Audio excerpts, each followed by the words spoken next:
जय गुरु जी। शुक्राना गुरु जी। सारी संगत को जय गुरु जी। संगत जी, हमेशा कहा जाता है कि हमें कभी भी गुरु जी को आजमाना नहीं चाहिए, लेकिन कोई टाइम ऐसा आता है कि हम गुरु जी को आजमाने लग जाते हैं, लेकिन ये बिल्कुल गलत है। हमें कभी भी गुरु जी को आजमाना नहीं चाहिए। इसी पर एक आंटी जी का सत्संग सुनाती हूँ, जिन्होंने इस टॉपिक को बहुत अच्छे से समझाया है। तो चलिए आंटी जी का सत्संग सुनाती हूँ। संगत जी, ये मेरा पहला सत्संग है।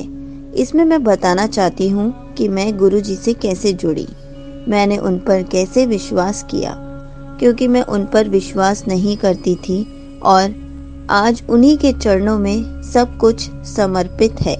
संगत जी, मुझे उनके बारे में सबसे पहले अपनी मासी से पता चला।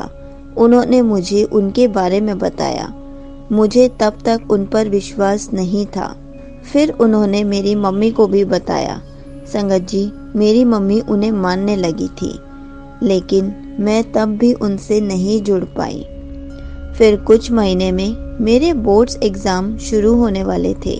उस टाइम मैंने गुरु जी के ड्रीम दर्शन पाए, पर मैं नादान तब भी समझ नहीं पाई। मुझे लगा कि मैं दिन भर इनके बारे में किसी न किसी से तो सुनती ही रहती हूँ, तो हो सकता है इसी वजह से मुझे सपना आया होगा।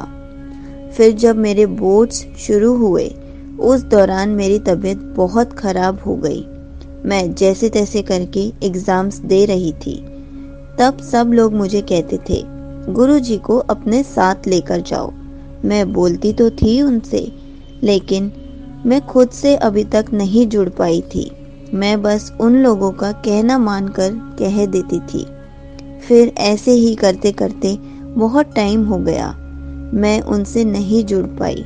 फिर एक दिन मेरा फ़ोन अचानक से ख़राब हो गया था और मेरी पढ़ाई उसी से चल रही थी, और उसके ख़राब होने पे मैं उसे बनवा भी नहीं पाती।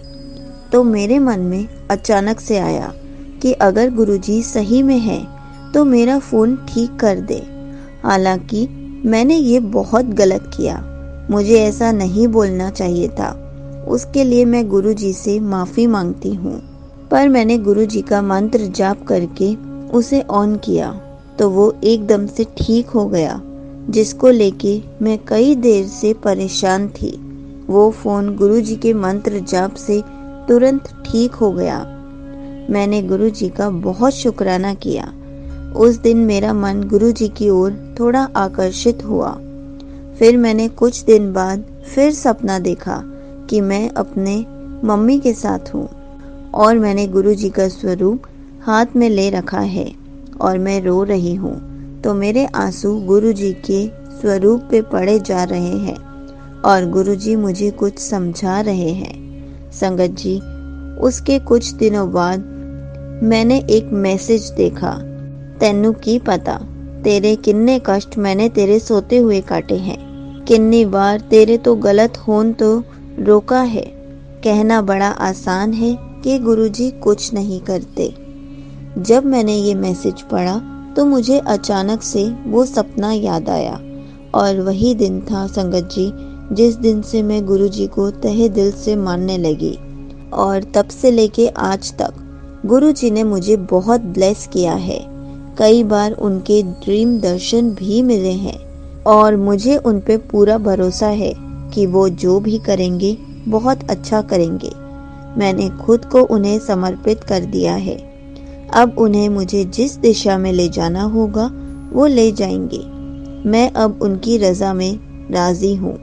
यहीं पर आंटी जी का सत्संग समाप्त होता है। संगत जी, हमेशा ऐसे ही होता है।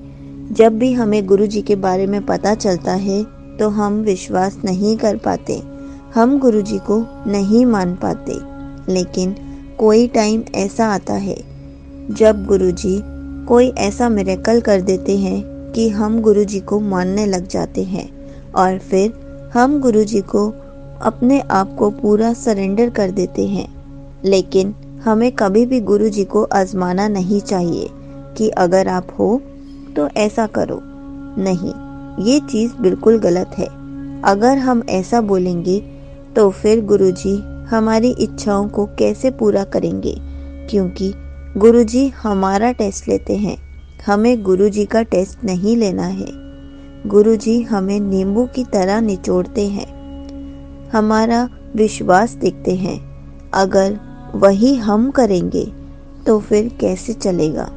इसलिए हमें आंख बंद करके गुरुजी पर विश्वास करना है। हमें गुरुजी को आजमाना नहीं है। जय गुरुजी। शुक्राना गुरुजी।